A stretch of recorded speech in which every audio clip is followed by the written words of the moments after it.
24th, 2014 Conservation Commission hearing. It's nice to see everyone here, and as I said a little bit earlier, we're going to move this along as best we can. What I'm going to ask now is if you have electronic devices, phones and such, please silence them, okay? And as we go along, on the agenda, it shows where the notices of intents are, and that will be what most of you are here interested for. There's a couple other items before that, right? If anyone wants to comment, again, I'm going to ask that you get up to the podium, announce yourself for the record, and then just do so, all right? And if there's any, I don't want to have anybody feel like they're not going to get a chance to speak, all right? I would really be disappointed in myself if that didn't happen. We got a lot of people here and a fairly strong agenda. So welcome, and here we go. First on is minutes for September 10th, 2014. Mr. Chairman, I've read the minutes and find them substantially correct. Do I have a motion? I'm going to make a motion to accept the minutes. So that was his motion. May I have a second? Second, sorry. Okay. That's Mike's motion, Russell's second. Any discussion on the board? Call for vote. All those in favor? Aye. Opposed? Any abstention?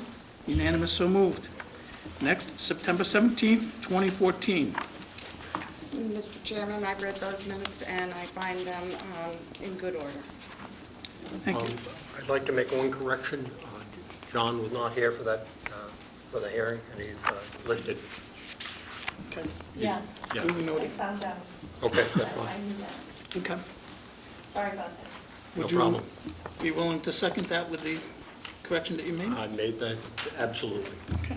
So Mary's motion, Mike's second. Any further discussion on the board? Hearing none, call for the vote. All those in favor? Aye. Opposed? Any abstention? Unanimous, so moved. Moving on, request for continuance under a hearing, under a notice of intent.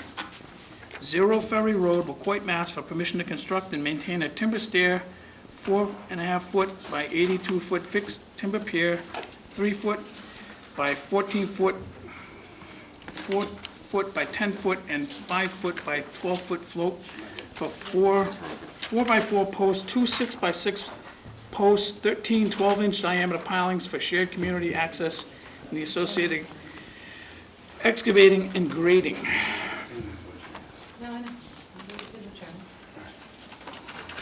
Yes, Mr. Chairman, I understand the board did have a discussion last time about that being the final continuance for this matter. It was a discussion. We did review the tape with town council, and the staff is recommending one more continuance, but you take it in, you take the vote for one more continuance. So we would recommend continuing the matter to October 22nd with all final materials and plans on this matter submitted by October 8th. And that would be your final continuance. Could I just hear the dates again? October 22nd, with all final plans and materials submitted by October 8th. Why 2 weeks ahead? Normally it's 1 week ahead. In case the staff needs to advertise something, we would need that material in by the 8th to advertise it. Okay. Hearing what the administrator had asked, I think Russell has a motion. I'll make a motion on 0 Ferry Road. Accept the applicant's request to continue the hearing until October 22nd, contingent upon all final plans and materials in support of their application being submitted to and received by the Conservation Department no later than October 8th. This matter has been continued 4 prior hearings. 3 of those, no testimony was provided by the applicant. This will be the 5th and final continuance granted on this matter. Second. Yes, Marlon. Seems to me it was the consensus of this board, the last time they came before us for a continuance, that we weren't gonna go beyond a fourth continuance. And with, This would be number 5, right? correct, and what is happening is that we're putting this in a very formal statement. This is something that's palatable to town council, to everyone that's involved as far as that is, and this is a very palatable way to come to that conclusion.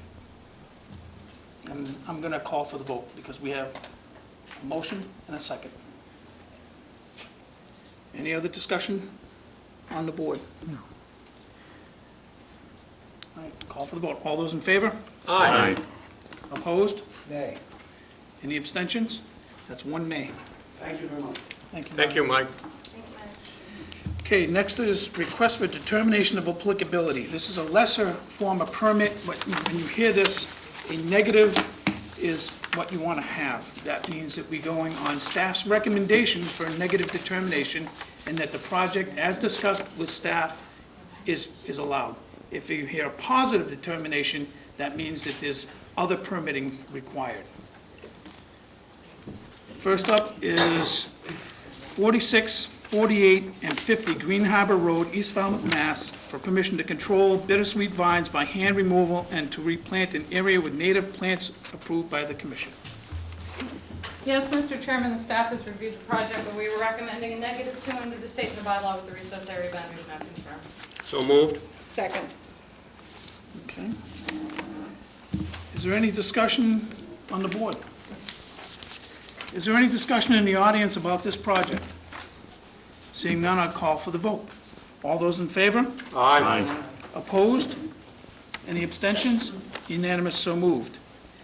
Next is 103 Lakeshore Drive, East Falmouth, Mass., for permission to vista prune according to FWR 10.18 conservation regulations. Yes, Mr. Chairman, we reviewed the project and are recommending a -2 under the state and the bylaw with the resource area boundaries not confirmed. So moved. Second? Okay, is there any other further discussion on the board? Is there any discussion in the audience on this project? Seeing none, I'm going to call for the vote. All those in favor? Aye. Opposed? Any abstentions? Unanimous, so moved. Okay. Continued request for determination of applicability. 40 Cape Cod Road, Falmouth, Mass., for permission to construct a 106-square-foot addition, install native mitigation plantings, and the associated clearing, excavating, grading, and landscaping. Yes, Mr. Chairman, the staff has reviewed the project. A revised plan was submitted today. We are recommending a -2 under the state and the bylaw with the resource area boundaries not confirmed. And this is based on the contingencies stated in the email sent to the applicant's representative dated September 17th. I can look through those if you'd like, but they're just planting requirements and vegetative requirements. Could you you like to know? say what the vegetative requirements? The beach rose removal, the beach rose from the pool to the view window will be removed and replaced with bayberry. The vista window may remain as is. The beach rose from the west side of the window as marked shall be removed along the entire side of the property, entire side approximately to the gate, Ink barriers to be installed and shall be replaced on the west side from the fence to the area between the pitch pine and the leeward cypress. Bayberries to be installed on the west side from where the inkberry ends to where the view corridor starts. 215 square feet of plantings are to be installed for the small addition on the landward side of the house, and that shall replace the lawn with bayberry. The river birch on the landward side of the house can be replaced with a shad bush, and all these shall be shown on a revised plan of reference. Thank you. And then planting shall be 3 feet, 4 feet on center, and existing conditions plan submitted once everything's done. Okay? The applicant Mark and is staff are happy very with the, very thorough. Very thorough. Yes. Okay. We have a motion and a second, I believe. I believe. Second. So move. Susan, do we Did have? we have a motion on that? Okay, I'd entertain a motion. So move. Second. John's motion, Russell's second. Okay, any other discussion from the board? Is there any discussion in the audience about this project? Seeing none, I'll call for the vote. All those in favor? Aye. Opposed? Unanimous, so moved. Here's my little, now we come to the request for a hearing of, under a notice of intent. All hearings of the Falmouth Conservation Commission are held simultaneously under the authorities of the Massachusetts Wetlands Protection Act and the Falmouth Wetlands Bylaw. Although a single decision of the commission is issued, it represents a separate decision under each authority. First up is the one that most of you are here for, and that's the Town of Falmouth DPW. And that's, I'm not gonna read the whole thing, you know, we know what's going on.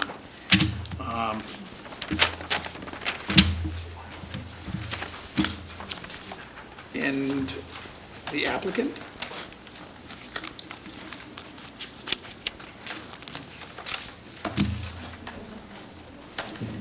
If the engineer for the town of Falmouth is ready to do his presentation for,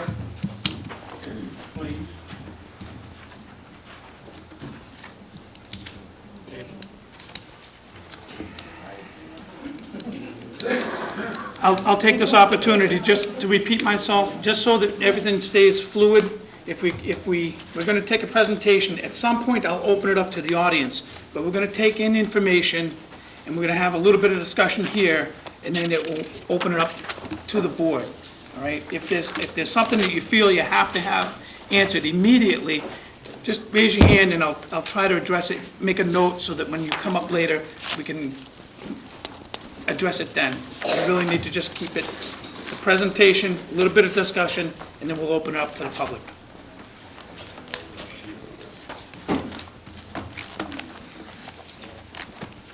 My name is Amy Lowell. I'm the Town of Falmouth Assistant Wastewater Manager.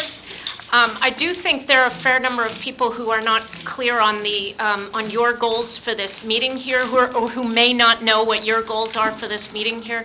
And there are a number of people out in the hallway. Maybe you could speak to that a little bit.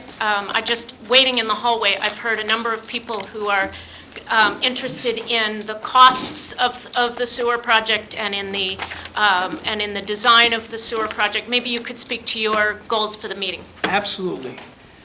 I briefly alluded to this in the beginning, before the hearing was even started. What we're doing is the conservation scope of this. We're hoping to be able to give you information that would be helpful beyond that. If there's other areas that we can't answer for, we're going to give you guidance to get answers from other departments that will have better information for you. Abatements, where you're who gets low pressure and all that type of thing, that's not really what we're going to be doing. What we're discussing is the implementation of just the infrastructure itself, how it's going to function, where the components are going to go, and when they get close to a resource area, how we address that. It's the conservation issues that we're going to be concentrating on. And I don't want to cut yourself short. You may get answers that you didn't know you were going to get through this presentation, all right? But if you don't, we definitely want you to be able to get them. We don't want you to leave here with a bad feeling about it. We want you to get as much out of this as possible. Why don't you guys put this one up real quick and then let me get started. I can't speak while you're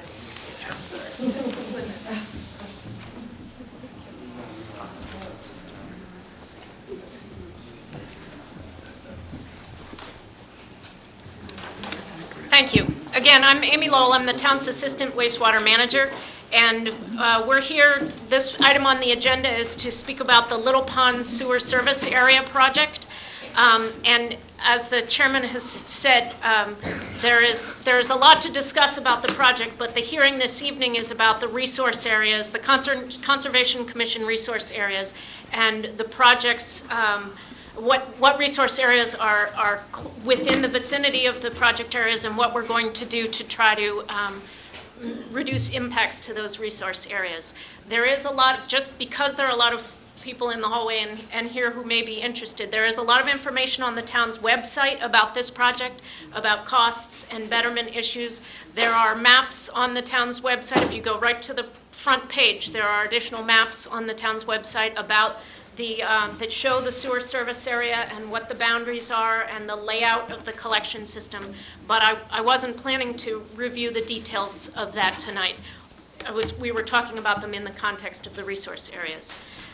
So overall, the goal of this project, the goal of the Little Pond Sewer Service Area project, is to improve water quality in Little Pond. The map here is showing, it's got fewer colors than the rest, but it shows the overall view of the project. This is Little Pond, and Little Pond is, as I'm sure you know, significantly impacted by nutrients, nutrient loading, and the major source of nutrients to the pond is the septic systems around the pond. So this project is intended to remove the septic systems or eliminate the septic systems from about 1,500 properties in the Little Pond Sewer Service Area, collect that wastewater and convey it to the existing treatment plant and discharge that treated water at a new site north of that. So this was a significant portion of the recommended plan that the town submitted a comprehensive wastewater management plan to the state last year, and this was a very significant component. There were other components which you have reviewed separately and/or will review separately in the future. Those were also a component of the town's plan to reduce nutrient impacts to this pond. Those other components included shellfish and the composting toilet program, and again, those are not a subject of this meeting either. This was regarding the notice of intent for this project. The town approved the funding for this construction project in April. It's $49.82 million project. And we will be applying for a state revolving fund loan, a 0% interest loan for this project next month. As part of that funding application, as part of the requirements of that funding, we will have to, we are planning to sign up the construction contractor for this work, construction contractor or contractors for this work, starting in April of next year. So we have a relatively tight schedule for this project, and it's moving along quickly. This, of course, is unique in size and scope for the town. We're covering a large area, but the majority of the work is pipes within the existing road layouts. So it covers a large area, but the vast majority of this work will be within existing roadways. The project is just to simplify or provide an overview. Again, we're going to connect about 1,500 properties to a new collection system of pipes in the roads that will convey that wastewater to one of 2 new lift stations. We're looking at 3 potential sites, as you saw it in the application. We're looking at 3 potential sites for 2 new lift stations. One is up behind the T-Ticket Elementary School at the end of Alphonse Street, and then we are looking at 2 alternative sites on Spring Bars Road, one adjacent to the mall and one within the town's right-of-way alongside the road there. So we'll be building those 2 new lift stations, and then we will also be using the town's existing collection system, treatment system, and a new recharge site north of our existing recharge. This is a large project area that's adjacent to a large number of resource areas. The town's consultants on this have done a tremendous amount of work to try to characterize the resources that are in the vicinity of this project. And I wanted to introduce the consultants and engineers that have been working on this project for the town. First, Sandy Tripp is with GHD, who is the engineer, the designer for this project, and she will introduce the folks who've been working with her to do the remainder of the work. Thank you very much.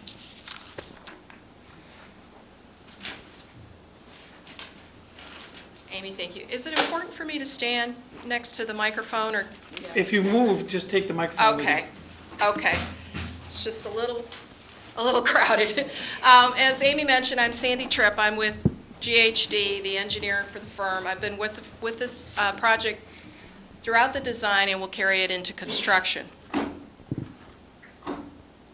That's okay. And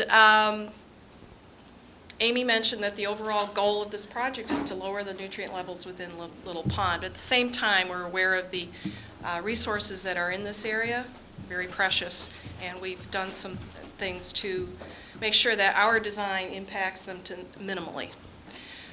Included is taking of over 130 soil borings throughout the project, not only along the roads, you may have seen drilling crews out, but also at the lift station sites. And that's a subsurface investigation. We've also done surface investigations, which include, as Amy said, characterization of the resources within this project area. With me today is Jessica Janney. She's a project engineer with GHD. She's been up front with the permitting, and especially as it pertains to environmental resources. And also with me today is Matt Creighton, who's a professional wetland scientist. He's with BSC. And he is the one who's actually been on the ground delineating these resources. So I will turn over to Matt to describe what you're dealing with. Thank you, Sandy. So essentially, what I'm going to do is really quickly just go over the different resource areas that we have that are affecting our sites or adjacent to our sites, and give you kind of a broad overview of what we're looking at. What we have behind me here are some color sheets, not all of them, but a few of them that kind of highlight the project locations. They also include the resource areas and the buffer zones to those resource areas, so that you can see how our project gets into the resource areas and how it impacts those areas or buffer zones to those areas. So I'm going to start up around Alphonse Street, which is where one of our lift stations is proposed. And what we have up there is a typical freshwater bordering vegetated wetland system. That system runs south down to Mara Vista Ave Extension. From there, it crosses via culvert and continues south down to the Spring Bars Road area. Where we cross, it basically turns into an intermittent stream that's kind of like a hand-dug channel that doesn't run year-round. Behind the Falmouth Mall area, there's a pond with a BVW associated to that pond. From that pond down, it turns into a perennial stream where we have riverfront area. That riverfront area flows all the way down into Little Pond. There's also a riverfront coming from the side of the mall parking lot, which goes into a culvert connecting into the Little River, which goes down again into Little Pond. So we have several freshwater areas, but mainly bordering vegetated wetland and riverfront area. We also have two small isolated vegetated wetlands. These are in the parking, adjacent to the parking lot for Falmouth Mall off of Spring Bars Road. Once we get into Little Pond and Great Pond, those are our coastal resource areas. We have land subject to coastal storm flowage. We have coastal banks. We have a few salt ponds, salt marsh, and coastal beach. As far as the map behind me, just so you can kind of read it, I'm just going to go over what some of the colors are. Our lighter blue is our water. The darker blue and the adjacent lighter green are our buffer zones. That's the 100-foot buffer zone. They are different widths depending on the resource area that they are adjacent to. Those are the town Zone A and Zone B buffer zones. The lighter orangey yellow color, if you will, is your FEMA flood zone, so that's land subject to coastal storm flowage. The red lines within that are the changes in the FEMA flood zone elevations. The green, darker green lines is the sewer line that's being proposed within the roadway, so you can kind of see how it's laid out. And there's a little bit of pink back here that you'll see. This is actually our riverfront area here, and our riverfront coming into the side of Falmouth Mall parking lot. So from there, I think I'll hand it back over to you, Sandy. And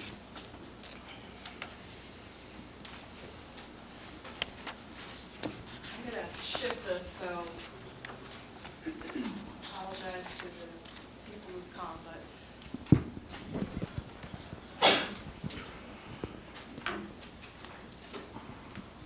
if we can bring up that first map. map.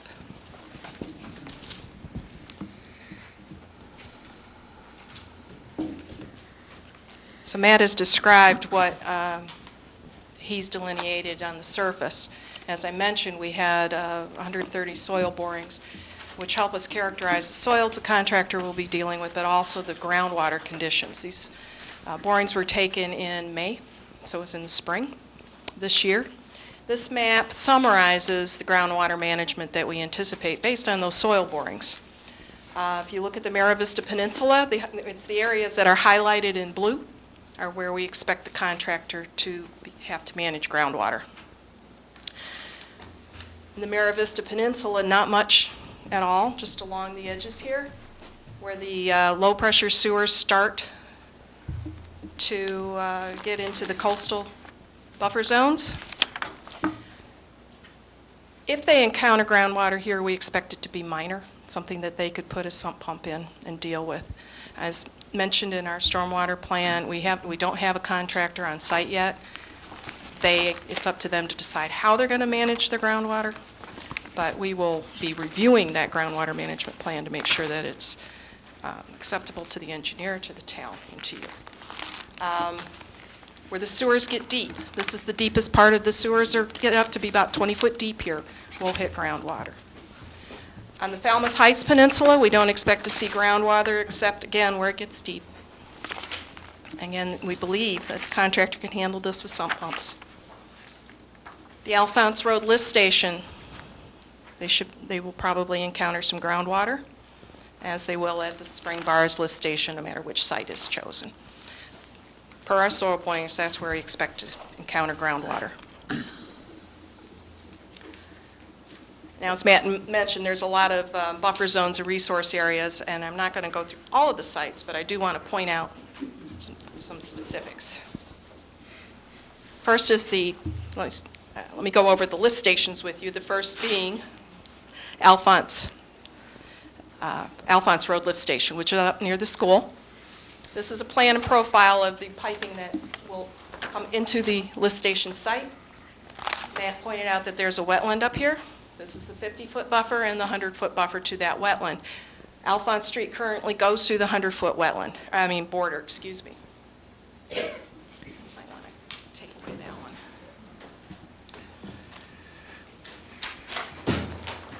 So blow up of the site itself. I'm sorry to interrupt, but I'm wondering would it be all right if we move this podium back a little bit? Absolutely. Even Jen is having trouble seeing. Yeah. So. I'm just blind. We'll set it up however works for the room.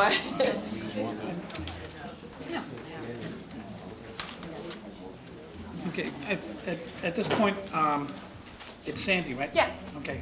Some of the material that you're presenting is not in the packet, so we're definitely going to be, Is the groundwater map in the packet? Yes, Oh, it is. is. It is. Okay. The groundwater map is the I packet. Are you missing design? no, No. I no. didn't think the groundwater plan was. Okay. Anything that- in the SWIP? Yep. The Stormwater Oh, Pollution okay. Prevention Yeah, Plan. all right. And just so you know, if there was something that was presented outside of the packet, we'd have to just have a copy of it. Okay, That's all. I would think you're covered. I don't think we are, Okay. but it's a big packet. That is, yes, it is. Yeah, so. It's a big packet. Okay, so hopefully this is a little bit better for folks. So this is the Alphonse Street Lift Station site, which is up in the northern end of our project. I don't know if you can, is it on these maps? Okay.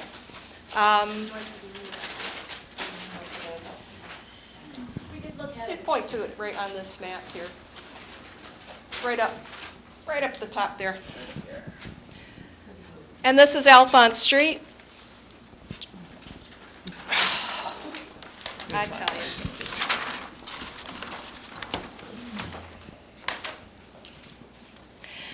The existing Alphonse Street, as I said, comes into the 100-foot buffer zone. In order to get a good, smooth entrance into this lift station site, we will rework the road a little bit, but it will still be within the 100-foot buffer. We're not going to touch the 50-foot buffer. We'll fix the pavement here when we come through. There's going to be gravity sewer going down the street and a force main going back out. and so the roads will get resurfaced after that work is done. The wastewater then enters a wet well. There's a flow meter box, and there's a slab-on-grade structure which holds a generator, odor control, and electrical gear. We've got pervious pavers to support the site so that the water can go right into the ground. And there will be clearing on the site, and of course sediment erosion control when they visit the site. And this is basically, I'm pretty sure you guys have been there and it's been staked out, but this is basically what the site looks like right now. So it is somewhat wooded. Okay. The next site is what we call the Spring Bars East site. That's behind the mall. It's behind Walmart off of Spring Bars Road. Again, this is the plan and profile of the road that runs in front of the lift station site. And we have a gravity sewer going down Spring Bars Road and a force main leaving Spring Bars Road.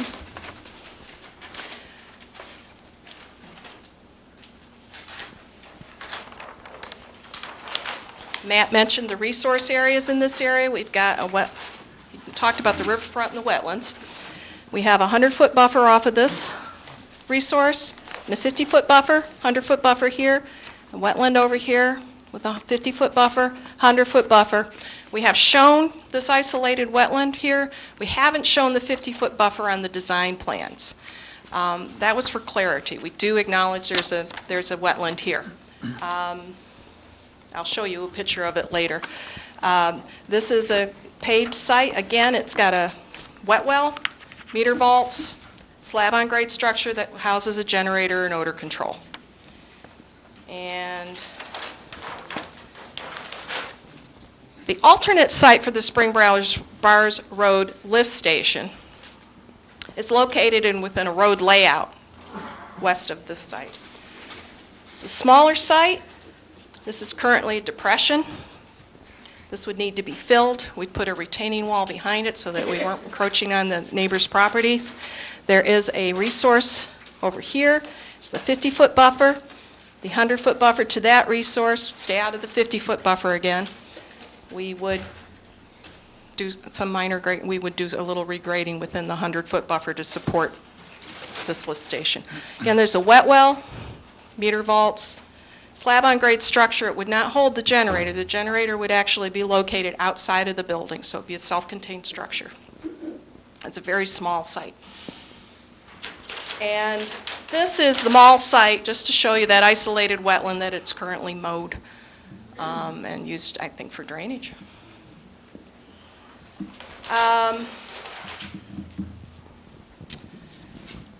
Site management and stormwater. This project comes under the purview of, it will be done under an NPDES permit, which requires the contractor to prepare a stormwater pollution prevention plan. As part of our project, we have developed a model plan for their use. They can take that plan and modify it, or they can submit that. So that is administered through EPA, so they have to get a stormwater pollution plan approved by EPA as part of their construction, as part of their permitting. The first thing they're going to do before they hit any part of this project is put in sediment erosion control before they disturb any ground. They have to maintain the sediment erosion control when they're in an area. They're not going to hit this job all at once. They're going to do it in sections. They're going to close up trenches before they leave at night. And the lift stations would be open until they're backfilled. But for as far as the linear work, meaning the pipes in the streets, they go in, trench, close it up before they leave at night.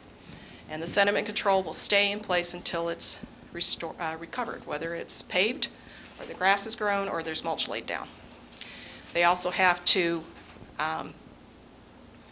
do reporting on those control features. They have to maintain them, and they have to inspect them weekly or after every rainstorm. Is there anything else we want to point out? Oh, I forgot one. That's right. Thank you, Jess. The other area I wanted to point out to the commission is the area that is along the coastal border that It's definitely along the coastal border, which is along Grand Avenue, and this is actually facing north this way. So this is not only, this is the 50-foot buffer, this is the 100-foot buffer, so your road is actually within the 50-foot buffer of this resource. We are going to run the low-pressure sewer along that roadway, so it will be within the 50-foot buffer, and then we propose that it be within the 50-foot buffer, and then within the 100-foot buffer, and then out of the resource area to minimize the impact to the overall area. Silt fence will be put down to anywhere we're dealing with the coast, or we've put some kind of sediment fence in between the disturbance and the resource. And Amy, is there anything else?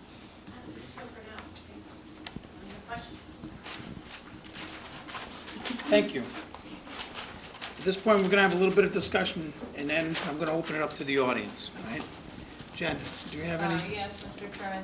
I don't have many questions, just comments. We did go out, Mark Hasper's occasion and I, and looked at all your areas for your pump stations. Alphonse Street, so the building itself is outside of our jurisdiction. There will be some, minor disturbance in that outer 50 to 100 feet to put the road in, but we were confident that the erosion control, it won't encroach on that 50 feet, so that's fine.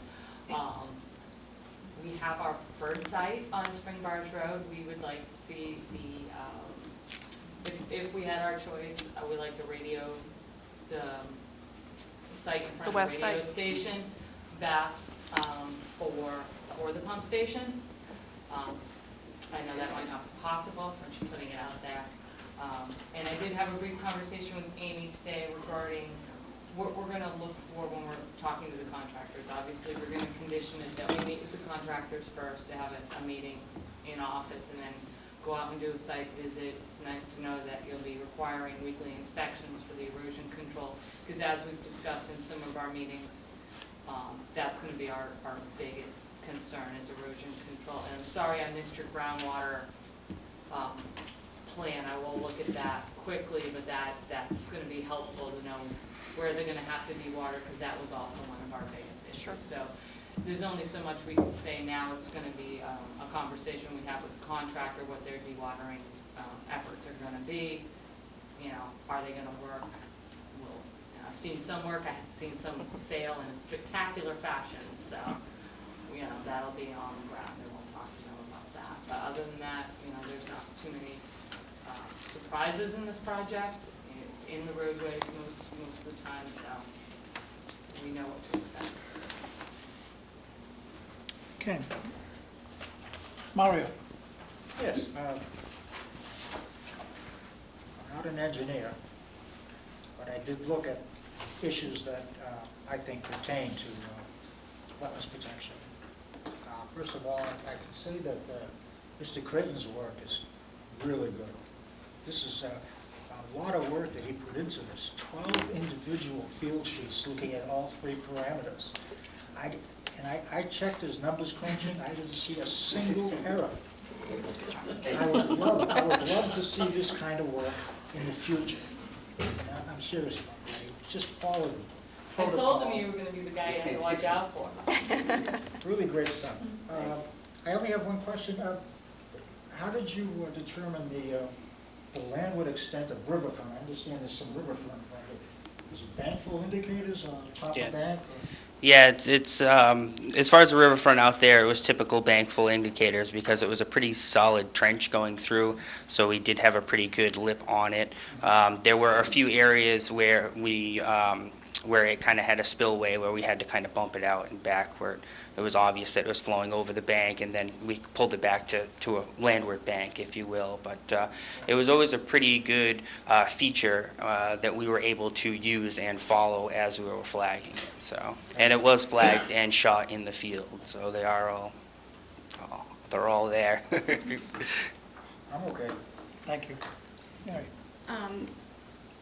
Can you give us an idea of if there are factors other than decision by this board that will go into determining which of the Spring Bars Road sites gets used and whether you have a preference? I'm going to pass that over to Amy. There are a number of factors that are involved in the lift station selection. We are, of course, interested in your input. A major issue will be the depth to which we would have to excavate at each location and the footprint that we would have for that.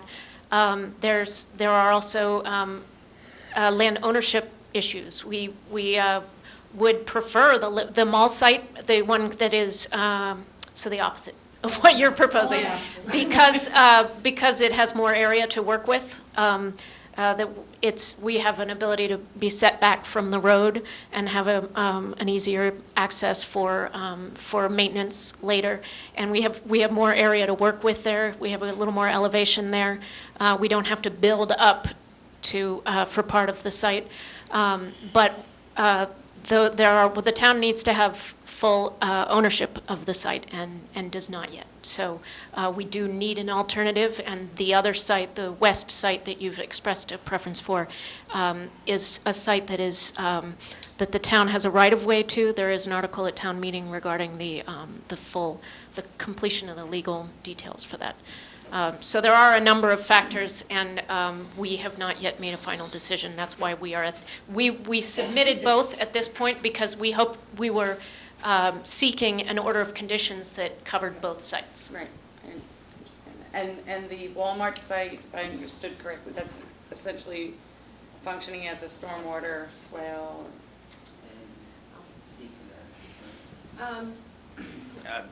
Yeah, there are two little isolated vegetated wetlands. One of them is stormwater that's coming off of the parking lot area from the mall site. That's the one that essentially is lawn. When you go out there, it's being mowed. There's not a whole lot to it. The other one is adjacent to that, which we are a little bit further from.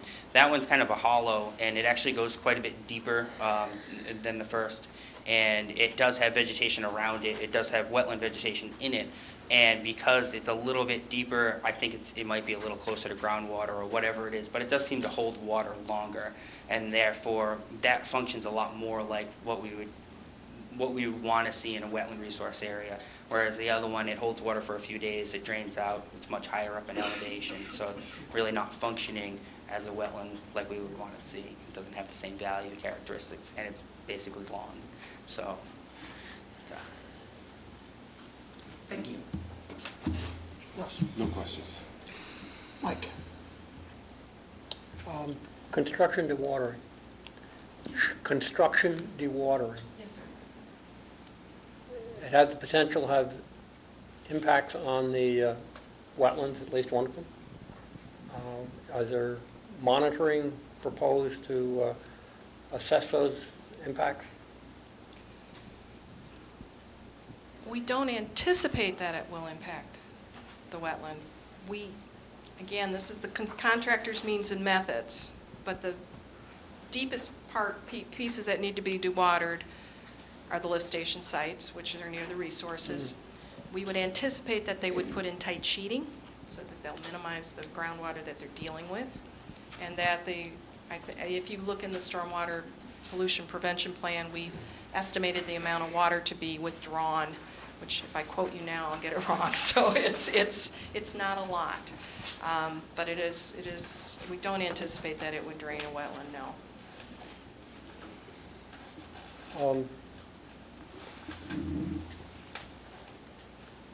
I'm not sure that really answers the question. Oh, I'm If there's sorry. going to be impacts to a resource area, we'd want to know it, and if you can demonstrate there's not going to be, that's fine. If there's a potential, then some monitoring during construction to say it's okay is probably part of an order of condition. I don't think it's...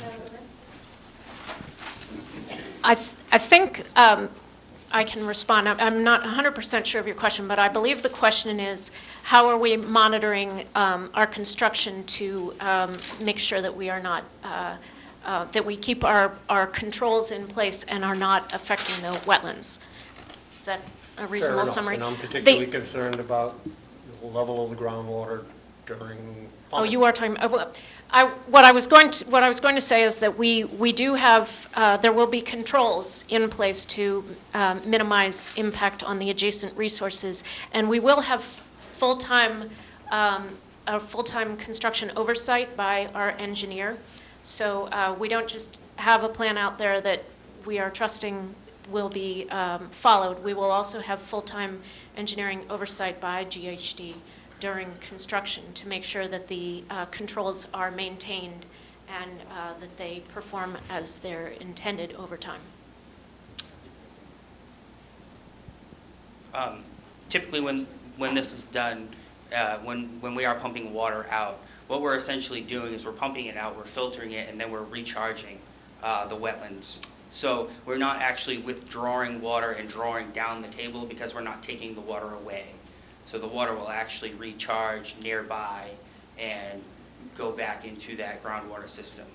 So anything that is pumped out will be short-lived during construction. It will be filtered, and then it will. Short-lived is the answer, and it's just for, if there are changes to the resource areas that occurred during construction, you'd like to be able to satisfy yourself or and us that it's over and it hasn't been done.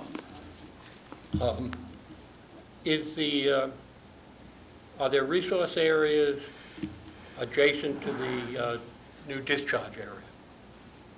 You need a new bed to put in the discharge. Are there resource areas in that area?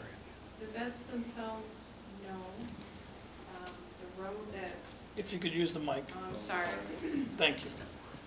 The beds themselves, no, there's no resource areas. Matt's been out all over that site. Perfect. We've identified some wetlands that are around the existing access road. And again, we're going to be reworking, not doing tremendous regrading, but we're going to be putting a pipe down the road that comes off your existing beds at the treatment plant right now, go into the 100-foot buffer of an existing wetland, and we're going to be redoing that road. We'll be coming before you for that one. It's a separate construction contract. Okay. Not really in my purview, but I can't help but ask because I'm curious, how long will construction go on? For this project, about 2 years. Okay. There'll be mobilization at the beginning and time at the end. You won't see, excavators out there for 2 years, but the construction period will be 2 years. One contractor or more than one contractor? One general contractor. One general contractor who we can tag if there are if there are violations. We know who to go. They are responsible, yes. Okay. No further questions? John? I was just curious, looking at the alternative site on Spring Bars, what you were thinking about in terms of having to bring in fill for that area and building a retaining wall. What exactly are you expecting for that? As regards the fill, Fill, yeah. just the native soils from sands. Do you have an amount? Yeah. Well, how many feet is that? 6 to 12. It's a very small site. Yes. Yeah. And we're filling it, I think, 6 feet. So it's You're gonna be bringing a up little bit kind of to the So level of the It's road? about 3 feet from the back and about maybe 5 feet from the front. And the footprint is It's, approximately?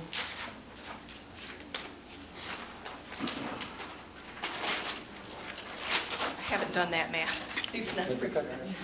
Yeah.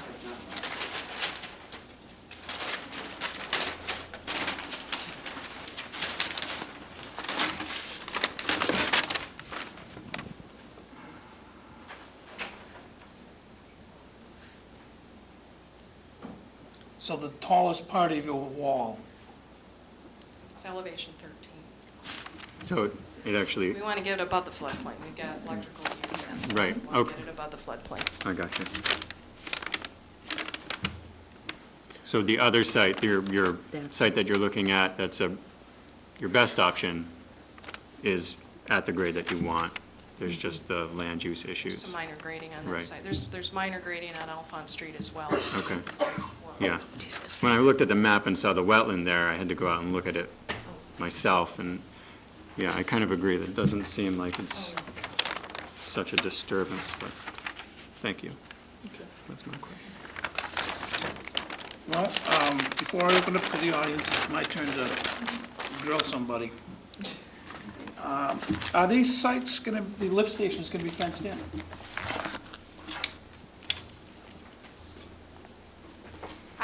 The mall site, no. I don't believe we have a final decision on that yet. At this point, yeah, I don't think we have a final decision on that, is the short answer. I'm gonna suggest that you really consider control items over on Alphonse Street, Yes. okay? Just because of its location and the activities all around it. I think you understand what I'm saying. Yes. The proximity to the school and such, I really think it would be in everyone's best interest to do that. The road layout at the west, that's the one by the The small radio site? tower? The Yeah, radio small tower site? Yep, the one we're looking at there. There's no encumbrances, we already have that. That's something that's existing. If this was issued tomorrow, you could hit it running. The other site is still not 100%, the one behind Walmart. Excuse me, that's not 100% true. It's, this site is within the town right-of-way, but there is a final legal detail to take care of at town meeting. There is an article at town meeting.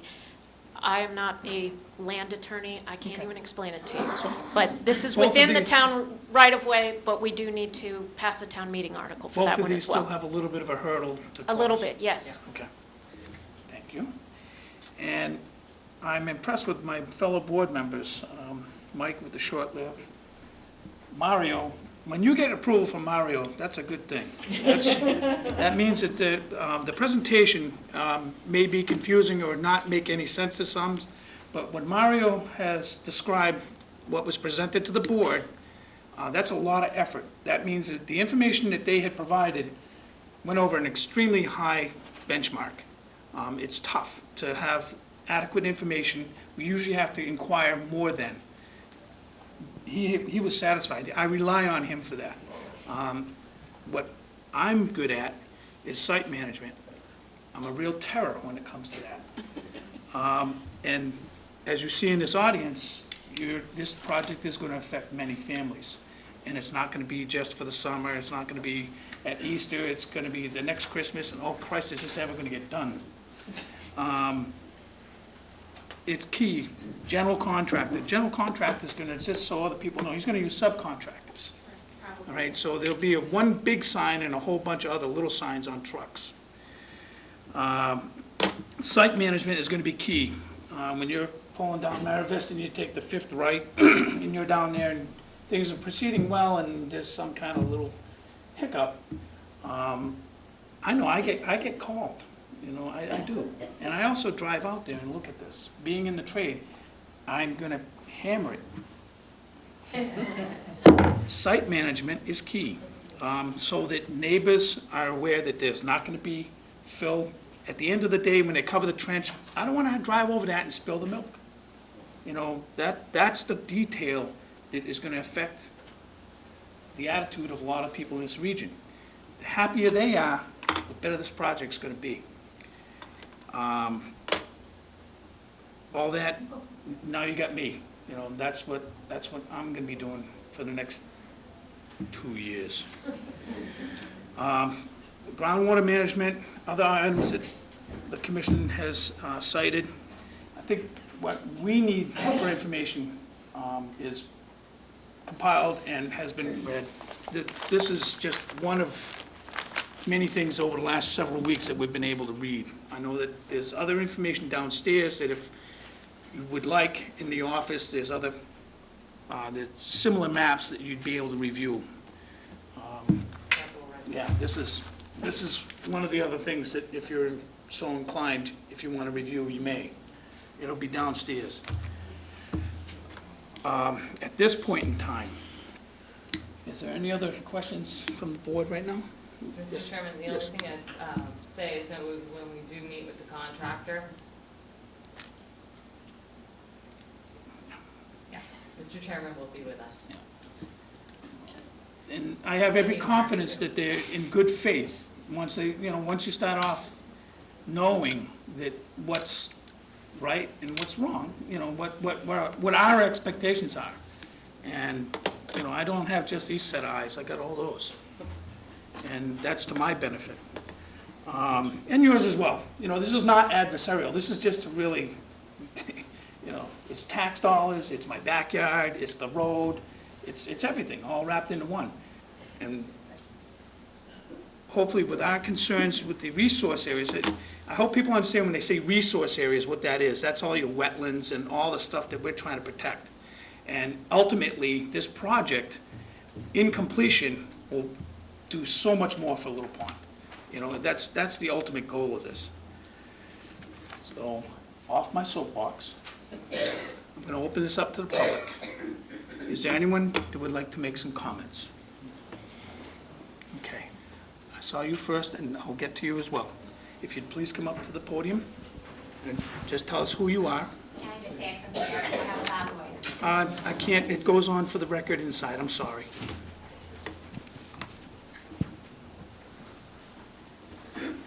Hi, I'm just wondering, Who you are first. my name's Ellen Flynn. I live in the Mara Vista area. And I'm just wondering, and I don't know if other people already know this, but what exactly is a lift station? What will it look like? How big is it? You mentioned odor control. What did you mean by that? And are there existing lift stations presently in town, and have they had problems with odor at those stations? Are you interested in, you want us to?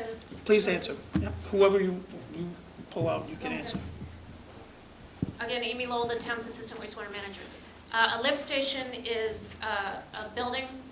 It can be, most of it can be subsurface, or it can, in this case, they will have above ground components as well. The wastewater flows into a below ground tank, and pumps lift the wastewater from that location to the next lift station and ultimately up to the treatment plant. So that's what a lift station is. It will contain pumps, a backup generator, valves, electrical, and in each case they will have odor control. There are existing lift stations in town, and yes, we have had odor in the past, at two of them in particular, and we have installed odor control facilities, which I strongly believe are working. What is it, odor control? Odor control, so wastewater, if it ages in the system, can smell at that site. And we put in two different types of odor control at our lift stations, and I personally believe they're both working, and I know that we had an odor problem before. The one up, there is a major lift station here at the Jones Palmer Lights, which is the hospital intersection. Right north of the thrift store is our main lift station. That's called the Jones Palmer lift station. And that had an odor problem in the past. It has what we call a biofilter adjacent to it, which blows air through a media, which is basically a surface area for bugs to grow on. And the bugs consume, believe it or not, the odor-causing compounds, and you don't smell it. It's hard to believe. What kind of bugs? Bacteria that live on the surface area of the media contained in the odor control system. The other type that we have at our Shiver's Pond lift station, which is behind Eastman's, is carbon units, which is the same as what you'd have in a Melita filter. The carbon units are also surface area, but in this case, the odor-causing compounds sorb to the carbon media and do not come out the other end. So if there is an odor problem, how long is the distance that it would affect? How far would that, say there's a problem, usually what is the distance that would be affected? I don't think think that's a kind of question I could answer appropriately, except to say Is that it we 2 are, blocks, 1 block, 1/2 a mile? we are installing odor controlling systems as part of this project, so we do not anticipate problems at the adjacent properties. But the other ones had it, and they did have the problem. Excuse me, maybe I didn't make it clear. The original lift stations did not have odor control systems originally. We have since installed them and solved the problem. Yep. And one of your questions is what will it look like? Most of the structures are below grade. When I talked about the wet well, there's submersible pumps down there. Those are all below grade, so unless you actually walk on top of the structure, you won't notice it. The slab-on-grade structure is going to be, it's going to have cedar shingles. It'll look like a Cape Cod, small Cape Cod home or shed, yeah. Yes. And that is a little different from the look of our existing lift stations. Our existing lift stations here near town are brick. These new ones will be more of a Cape Cod nature. Okay. Is there anyone else who'd like to speak? The young lady there, and then you, sir, okay? I'm going to work that way, and then I'm going to jump over to here. Thank you, Russ. Don't be afraid to pull me through this. Hi, I'm Mary Martin, and I have a property on Mara Vista Ave. Just have a couple of questions. One is just in general, how much noise are caused by the lift station, so for the neighbors. So the noise idea. You would address the appearance, so that's terrific. The other question I have is actually for Ms. McKay. You had said there's a third site that you'd like them to consider? No, all 3 sites we are considering, the Alphon Station site and then the 2 sites on Spring Bars Road. And Those what are the 3 sites. you said is preference, the town has a preference? Not the town, the conservation agent Okay. and myself. Okay, so So if we've you- gone out and looked at them, the town, obviously Amy said that their preferred site from a access point of view and so they have more room to work, is obviously the mall site. And I would like to know what your reasoning is for the other We side. just felt that the site in front of the radio station, although vegetated, is full of invasives and is disturbed, and the other site is a little, not the wetland site, the swale, but the 2 adjacent wetlands to that site are in a little better condition. So it was just a quick assessment we made of the area. A lot of invasives in front of them all. Right, So- but those could be addressed. Oh, yeah, so disturbing that area, we just felt wasn't going to be as detrimental as possibly. We're not So looking at the it's grass swale as a functioning wetland, but we're looking at the other 2 So it's not that adjacent it's ones. more beneficial for the actual lift station? It's No, just no, it It's was a from conservation resource area. parameter. Yeah. Okay. And my last question is, I know this is for Little Pond, which desperately needs this help. Won't this also benefit Great Pond? It will affect all of the groundwater in that area. It'll definitely, anytime that you're not discharging, it's going to have a benefit. And that benefit would extend quite a distance. They're calling it the Little Pond just because of, It does benefit. yeah, and you are correct. Okay. Okay, thanks. So the only other question was the noise issue. No, sit down. Thank you. The pumps, they're the main equipment in the main equipment is the pumps, and they run, they will be inside a building, and there will be noise attenuation inside the building, so we do not expect noise to be a concern outside that building.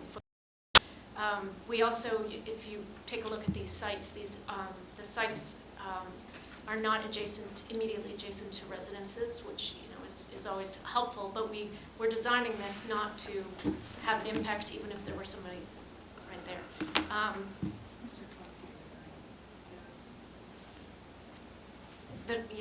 The pumps are, enclosed. There is also a generator, a backup generator at each site. Those would run in an emergency or we exercise the generator, which just means we run it for a bit at least once a month, but those also have sound attenuation. So I hope that answers your question. If I may, just attenuation means control. It means it's a different, yeah, muffled, right? Amy, residents of Falmouth are pretty sensitive to noise for a variety of reasons. I really suggest that you somehow quantify as to what decibels will be outside the building and not say it won't make noise. Right. That doesn't sound right.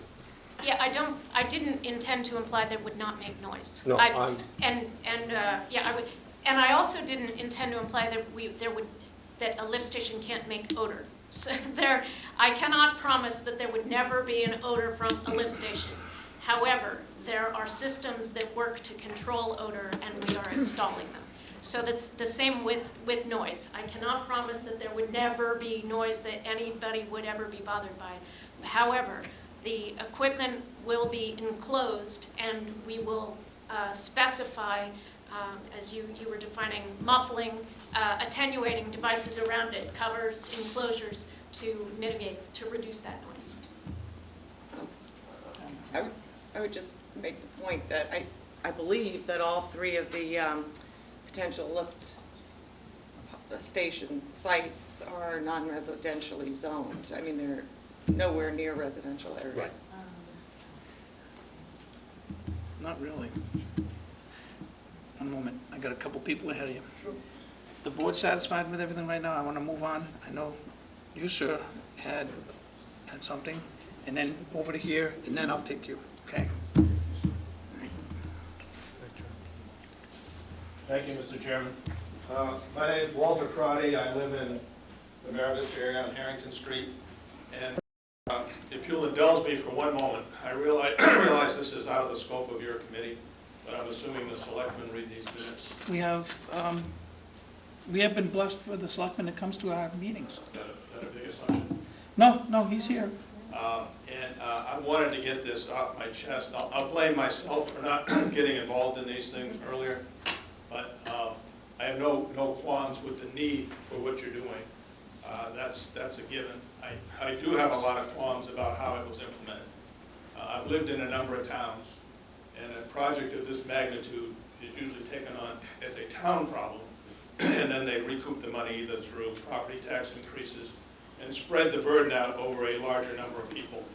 I think it's unfortunate that because we happen to live in that area that we're all getting hammered. And myself, as I can tell from a lot of other people, are on a fixed income. This is going to cost me a lot of money. My point, though, as it relates to the meeting, is I was informed by one of my neighbors of this, I guess, certified or registered letter that went out. I never received it. Ms. Flynn never received it. But when I heard that, I figured this must be something important, and it probably relates to additional costs to us. That's why I came.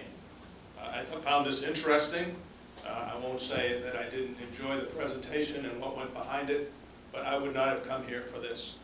So my point is, I guess if you're going to send out registered letters, and again, I don't know how many other people are in the same boat I am, my concern going forward is how much more is this going to cost me in terms of hookups, paying engineers, this kind of stuff. Now again, I don't know if that comes under, I mean, I'm trusting that you people will manage the cost as best you can, but anything that involves money out of my pocket, I would like to know that, and those are the meetings I want to come to. Like I said, this was very interesting, but I wouldn't have been here to see this. I just wouldn't.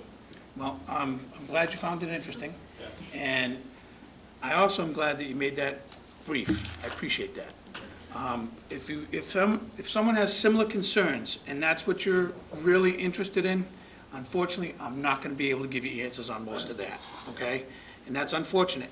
We had over 800 receipts of certified letters.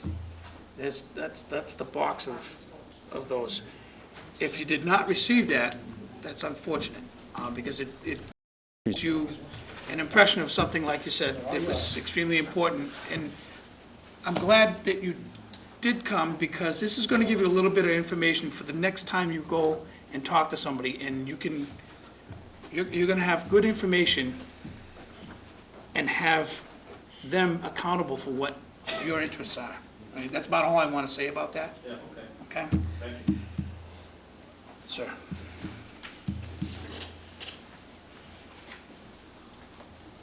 Richard Pollia, Massasoit Street, and I happen to agree with him. I personally probably would not have been here.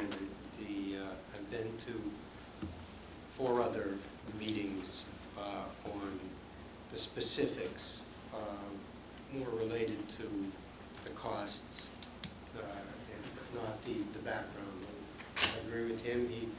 It's interesting. I find it interesting as to how and why you made the decisions you have. Although, frankly, I don't know why there are some areas or streets right at the end of Grand Ave, Manahan, why they are not included. I mean, it seems like if you're going all the way to the ocean, why aren't they in it? That's one. That's just an aside. I have a couple of questions. I've heard at the different meetings numbers from 1240, 1500, 1700.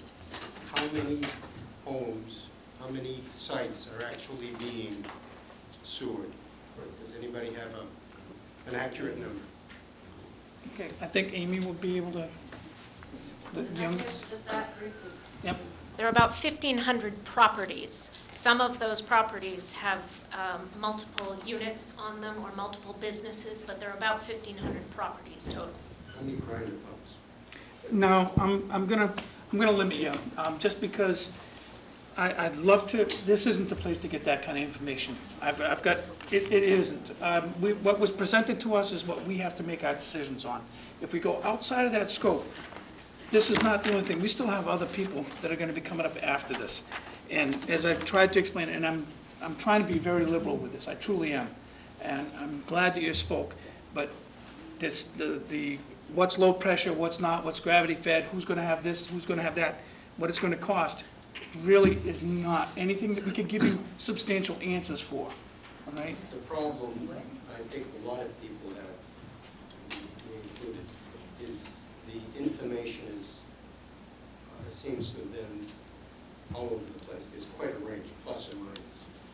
And from, it's not the purview of this group, but from the town's going to pay for the grinder pumps to they'll reimburse you, you go out and get them. And we're going to provide them. Those kinds of variations from meeting to meeting are the concerns that I have, and I'm sure a lot of other people do. And rightly so. And if there's nothing else that you are asking right now, I'd like to try to get a little bit of an answer for you, all right? Are you all set? One last one, and it may not be part of the meeting, is in terms of phase-in, and I suppose this is certainly good, the pumping stations, they are pumping up to which treatment plant? Go ahead. The main treatment plant on Blacksmith Shop Road. Okay. And then the phase-in, any idea, or do you want to even have her answer that? Well, what will happen, thank you, by the way. What will happen is they'll be issued a notice of intent. It has a 3-year life to it. And in that 3-year permitted, they could, if there's something happened, they didn't start, and they had to get an extension, they'd come in and do that. I don't see that happening. Once this order is out, they have 3 years, they're estimating 2 years in different phases. They're gonna take chunks. I don't know, I haven't talked to the contractor. If it was my world, it'd be sizable chunks so that you get completion in appropriate weather conditions and such. There's a lot of different elements that'll feed into this.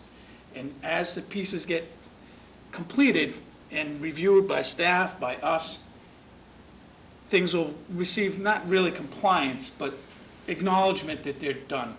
And then in the overall, the performance of it, at the end of it, will be the little details where the hammer comes out, that I don't want to spill any more milk over that bump, and that type of thing.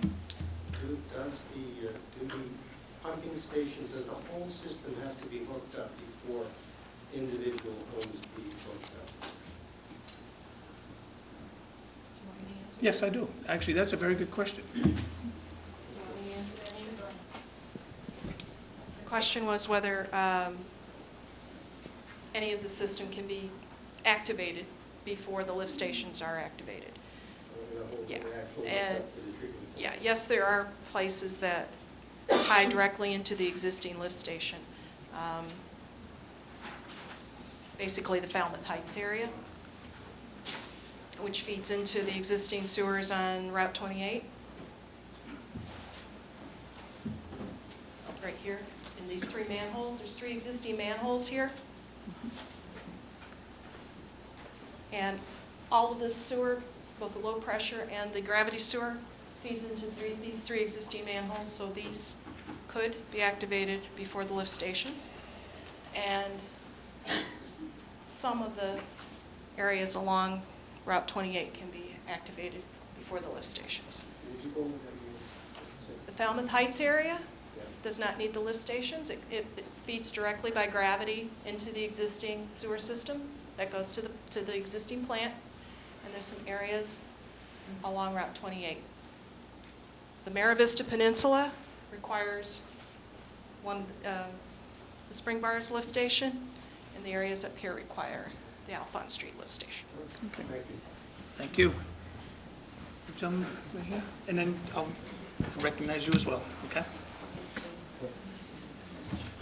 I do appreciate this. This gentleman just asked a really good question. That was something that I hadn't thought of, so this testimony is helpful. Bill Frizzoka, one of the commercial landowners in T-Ticket, very close to the Alphonse station, street station. And you said there's going to be water collection tanks? How's In the lift station itself, around the lift station? Did I hear that correctly? the wastewater flows down the gravity sewers and into a wet well. Is that exposed? No, that's the low grade. Below grade? You wouldn't Underground? notice it unless you went and stood up. Okay. So really, there's not going to be, everything's underground, so the smell would be mitigated. Except the little Cape Cod structure. Okay. Let me, where's, along 28, where do you plan on starting construction? Where does it start? Does it start at the outer edges and move in towards the lift stations, or do you start at 28 and move and work out? Actually, that's up to the contractor. Again, he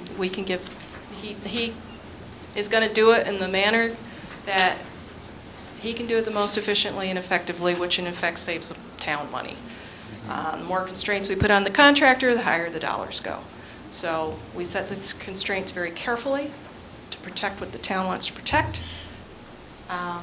And so I can't tell you that he'll start at 28. Doing 28 in the middle of summer. No, yeah, that is one constraint. They will not be allowed to work on 28 in season. That's all. And some of the other major roads as well. Okay. Yes, sir.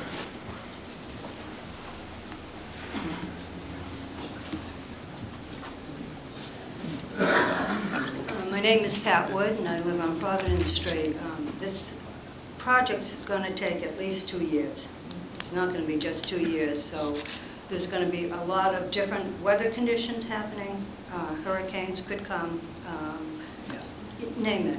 There could be a blizzard. What are your precautions going to be if you're in the middle of doing this project and we have a hurricane? I mean, how does it protect the surrounding area for us? And just one other question too is, what is going to be required of the homeowners with their septic systems?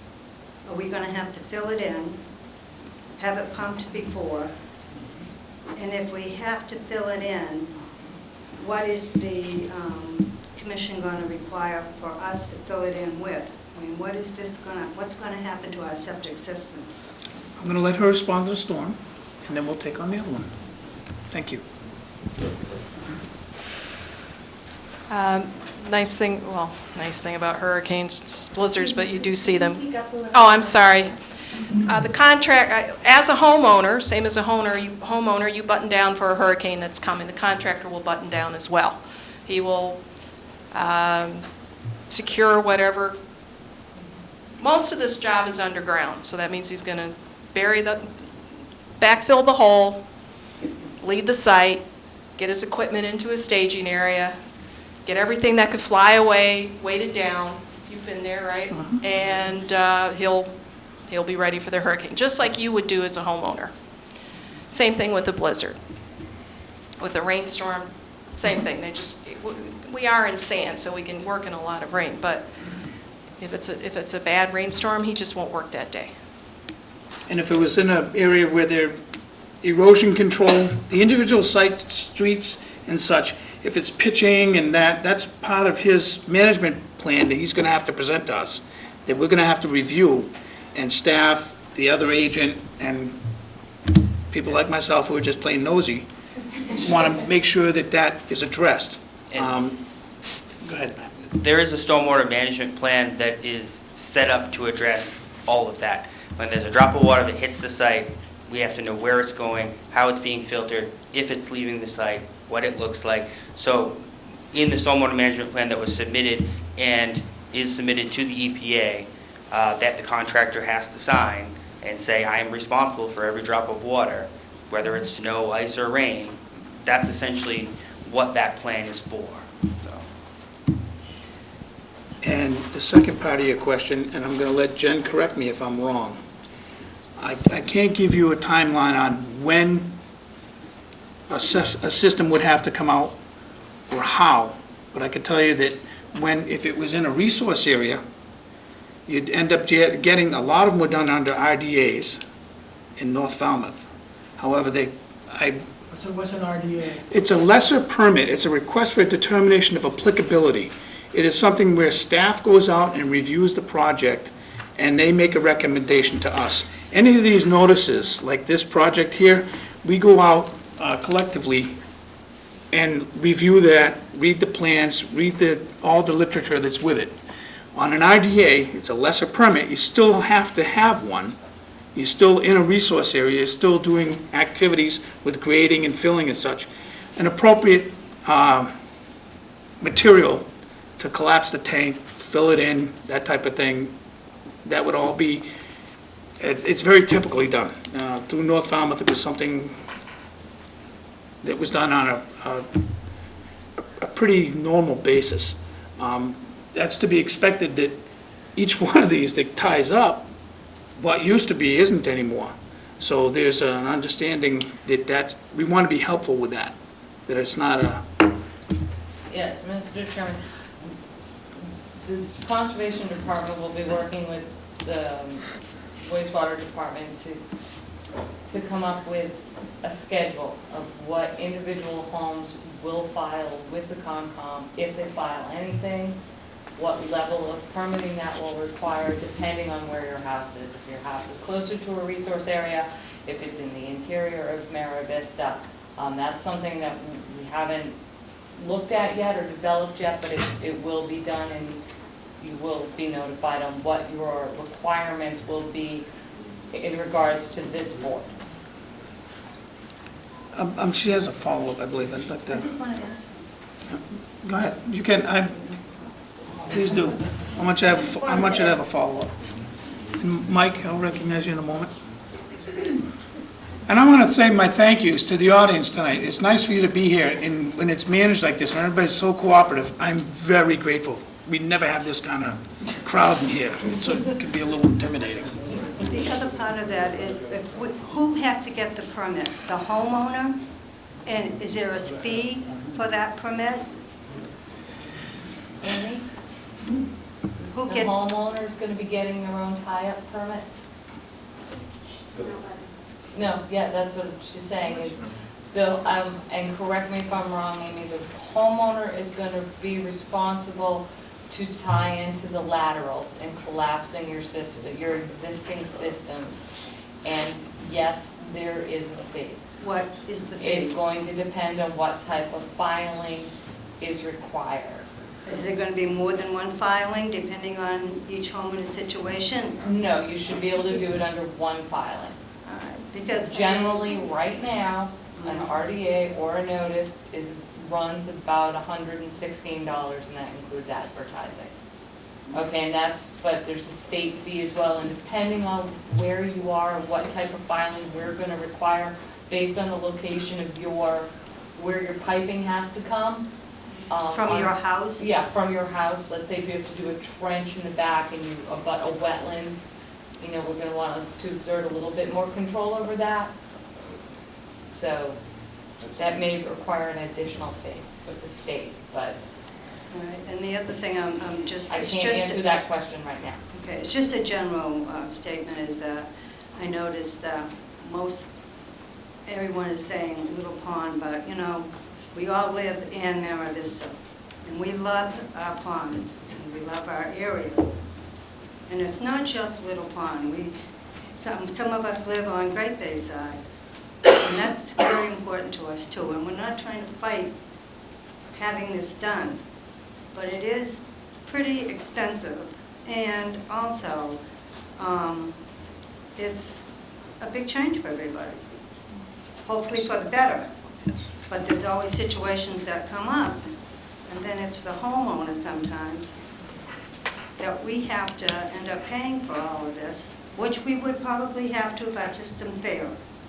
But it's something I think that the contractor and everyone else that's involved to make sure that the project gets done correctly, that there aren't any areas of maybe a year from now having a problem. What do you do as far as that and the town's responsibility and your responsibility? But thank you. Thank you. Amy, do you want to respond to that? There have been a number of questions about costs and about the types of pumps and connection, and I know that tonight is not the forum for that, but I hear and I understand that there are a lot of outstanding questions. There will be a betterment hearing this winter, and everybody who will be connected to the sewer system will receive a certified notice of that betterment hearing. There will also have to be additional information provided to all of the homeowners. We understand we have to do this about the process to connect and what the connection requirements will be. So we're not prepared at the Wetland or at the Conservation Commission meeting tonight to discuss those, but we do understand that those are things that people have questions about, and there will be follow-up information about those items. Mike. My name is Mike McGrath. I'm a registered engineer and professional wind surveyor. I work with Holmes McGrath. I've been working for the mall, cooperating with the town to place a pump station off of Spring Bars Road. I think it's important that you approve that one because to the east are wetlands and to the west are wetlands. And what's critical is that there is some corrugated metal pipes, very large, that lie between the mall and Spring Bars Road. And we work with the town on a way to get past the pipes. If you move that pump station, what's actually going to happen is you're going to have dewatering up here and a separate dewatering there, wherever the mall crosses. So I hope you will approve the pump station in the location shown or discussed with the mall. The second thing is I trust that all the joints will be watertight and waterproof because there's been some instances in Connecticut where they put sewers in and the water quality hasn't improved. So we need to make sure the sewers don't leak. So I just hope and trust that the water joints, the pipes joints are watertight and waterproof. Thank you. Thank you, Mike. I'm still entertaining from the audience. Is there anyone else that would like to discuss any of the conservation issues that we have this evening? Please. Regarding the certified I need you to go up to the mic. I'm sorry. Regarding the certified letters, usually when someone is sent a certified letter, if they're not home, a little note is put in our post office box, we have a certified letter. That didn't happen. I'm just wondering, can that happen in the future? If the person's not home, they should still be able to get a certified letter somehow. And this was, we're required by law to notice all abutters of wetlands hearings. How that oversight happened is unfortunate. I don't have a good answer for that, all right? However, I think it depended on the post office, because I don't. yeah, well, I'm glad that you did make it here, and I hope that the information we've shared is beneficial. But I don't have a good answer for that. I'm sorry. Can I ask the post office then? Absolutely. Matt? Yeah. Because we send a lot of them out. If you don't pick it up at your post office after so many days, they send it back to us so that we know that you didn't get it. And so essentially, every once in a while, we'll get one that comes back because this is a summer residence for somebody and they're in Florida and they haven't actually changed their post box to be to be forwarded. There are also, whatever you have on file with the town for an address is what we have to use by law. People who may not have gotten a certified mailing, that's simply because you're not within 100 feet of the wetland resource areas which are being discussed tonight. Because we're not discussing the entire project, we're limited to what we're discussing tonight, which is the conservation resources, so. That's a good explanation, Matt. Thank you. Oh, In the box that we gave to you, there's also a big stack that we haven't gotten the signed return receipts from, just so you know, everyone's aware of that. So there may be some people that haven't gotten their letters yet. We haven't gotten those back to us yet. Before I get to you, I want to get to a couple people who haven't said anything. There's the gentleman back here, and then I'm going to get to you. And we're coming up, the other applicants, I'm just going to say this, there's the other projects that are coming up, they had to ask to be taken in front of this, and we didn't do that. So I'm going to say another 10 minutes, and then we have to, if there's no other new information or questions, I'd really like to move this along. Yes, sir. Robert Blanchard, 56 Worcester Court, here in Falmouth. I understand a lot of these tanks, receptive tanks, are going to be buried in the yards. Is that true? Prior to going into the mains, there are going to be receptive tanks with grinder pumps in people's yards?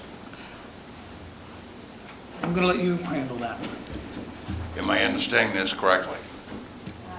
Use the mic, please. I thought I was. No, I'm for her to respond. Was the question, will there be grinder pumps on private property? There's going to be tanks, receptive tanks and pumps on private property, are there not? Yes, some of the properties that are connecting will require a grinder pump, which comes with it a below-ground storage tank, a smaller below-ground storage tank, yes. How big was the tank? Size of the podium? Pardon? Approximately. I mean, it How will... many gallons are these tanks going to be? It will depend on what is purchased by the homeowner. They vary. I just assume these are all going to be American-made products that are going into this. I'm just assuming. Well, no, stay with me because you seem to have the answers. well, unfortunately, we're starting to drift away from what... Well, I'm going to get right back on point, or I'm going to try to. Please. Thank you. These tanks are going into people's property. They're going into a wetland area that is also a floodplain. If and when the hurricane, the flood, whatever happens, whose responsibility is this for the environmental damage to the land, to the property? Does this come back to the town, or is the town going to turn around and say, that's your land, that's your bill? And my impression, I'm going to tell you as an individual, Okay. that if I was a property owner in Mara Vista, and if this was my home, and I put this new system in, it would be no different than the existing cesspool or holding tank in leach field that would be impacted by a storm. The impact of the floodwaters on the existing septic systems, I would believe, would have a far more detrimental impact to the environment than to the newer system that is self-contained. The pump that you're talking about, it's something that you wouldn't want to spill out on a good day, you know, when things are functioning. Correct. Your holding tank and cesspools and such that are in there now are far more vulnerable to storm events than the system that we're discussing. I've never seen a cesspool float to the surface.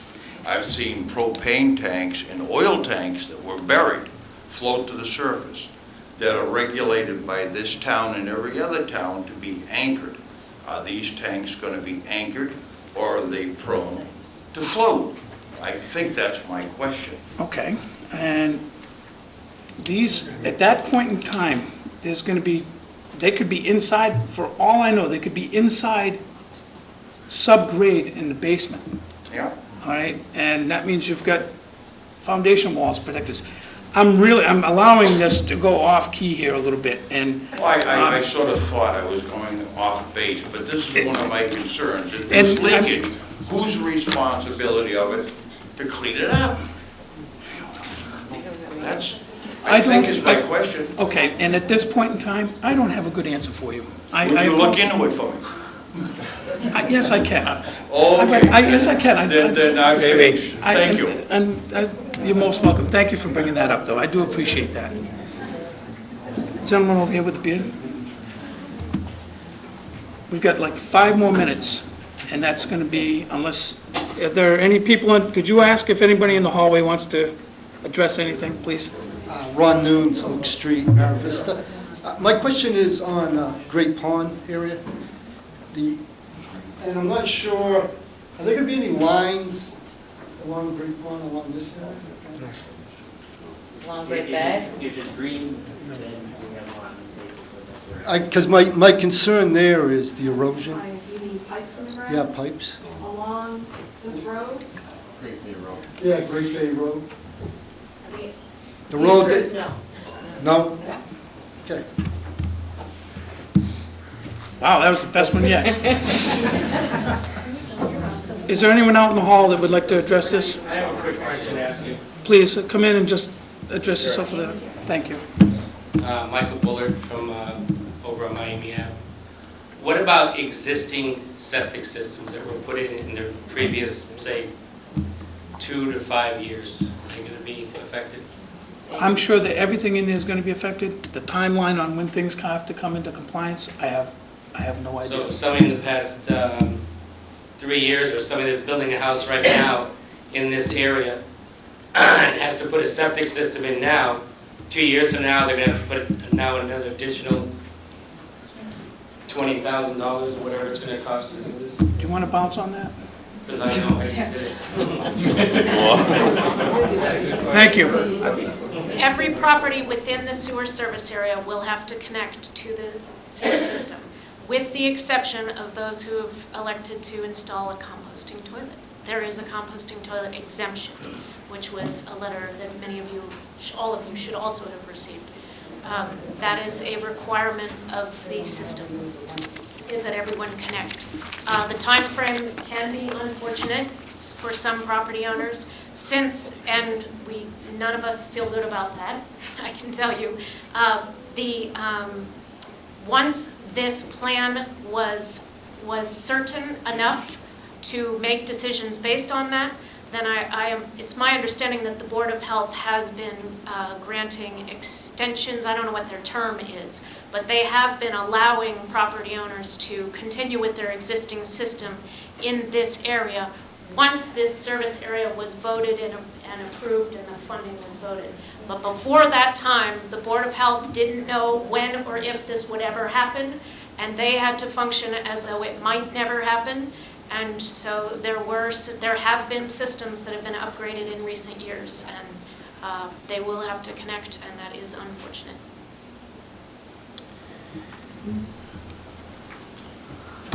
Thank you. This is not my question, but I think it may answer the question about whether these tanks would float. They're required, from what I understand, to be engineered for buoyancy. And they have these weighted up to 200-pound interlocking weights that are put around the base of the tank. And by the way, I believe these tanks, without that, under the right circumstances, are far more likely to float than a septic system because of the weight. They're just polyethylene and about 2.5 foot in diameter. You can actually add up to 2 or 3 of these rings. They're just rings of concrete. But that was not my question, so I think that would help. I asked previously about Grand Ave and why aren't the last couple of homes, not that I'm picking on those people, but it seems to me logical that that whole area, all of Narrow Vista, both sides, Great Bay and Little Pond, why aren't they included in the sewering? I mean, we're looking to clear up the area of both bays. Question, answer. Please, yeah, this is the last question that I've seen for tonight on this.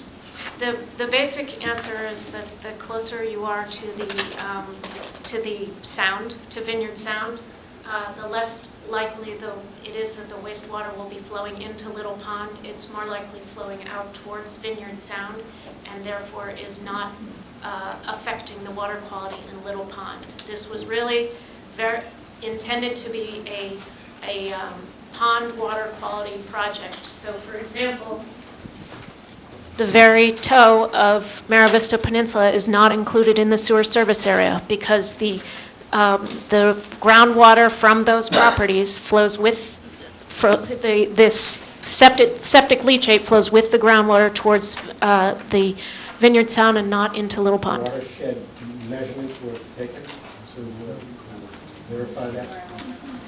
It's based on the watershed delineation by the U.S. Geological Survey. Okay. All right. I'd like to thank you for coming. If there's no other new information requested, I have it on the board. Do we have a motion? I made a motion to close the hearing and take it under revisal. Second. Okay, we have a motion and a second.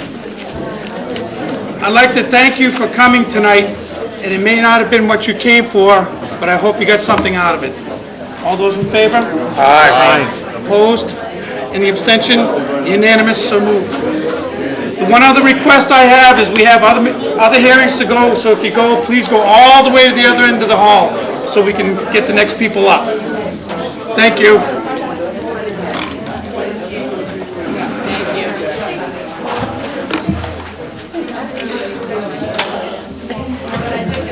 That wasn't bad. I am. That wasn't bad. Really impressed. That was just a bit. I am too. I am truly, you know. Well,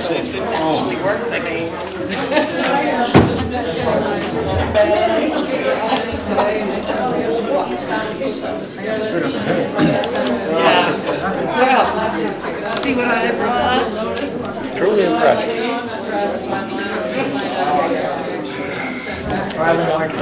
Yeah. We did well. You did well. You did well.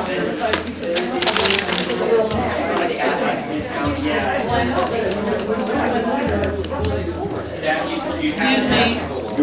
Okay, I'm going to ask if you have any further discussions, please take it out. We need to continue with the next hearing. We still got more business to do.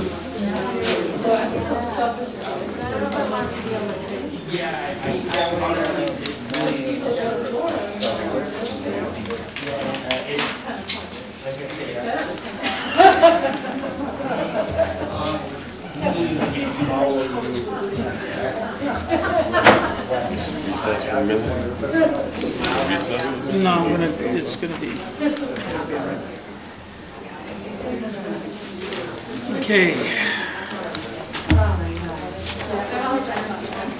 Back to business.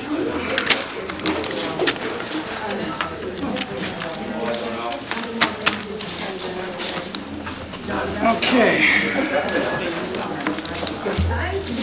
I see the dust is settled, and we're going to call the meeting back to order, please.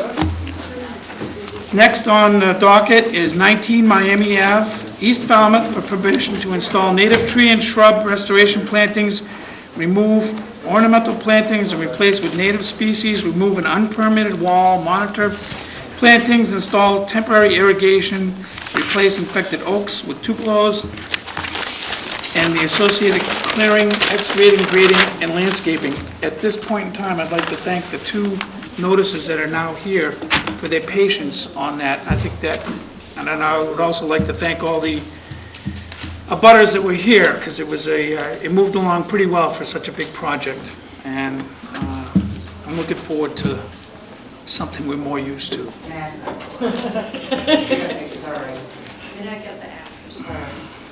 Good evening. For the record, I'm Barbara Pratt here with Warwick & Associates, representing Gene Wright, 19 Miami Ave. As you may have read in the narrative, this is an after-the-fact filing for a violation. The short version of the history is, Mr. and Mrs. Wright purchased this property several years ago, and unbeknownst to them, a lot of the ongoing conditions that the previous owners received had been ignored prior to their purchase, and a lot of land disturbing activities had taken place. Subsequent to that, Mr. Wright passed away about a year and a half ago, and a friend came to help with the yard work. And the friend just got a little carried away, cut down trees, installed a stone wall, add that to all of the ornamentals that the previous owner had planted, removed natives, and what we ended up with was something that made staff a little apoplectic when they saw it, to say the least. So what we are here for is we have to address the violation. The work that was that took place was the stone wall that was unpermitted was removed, a piece of fencing was removed. We had Maria Hickey of Maria Hickey Landscape came in and has replanted native vegetation throughout the lot. Also, during the course of planning how to restore the site with native plantings to what it should have been, it was discovered that 10 Maria? 10 oaks were infested with the gall wasp.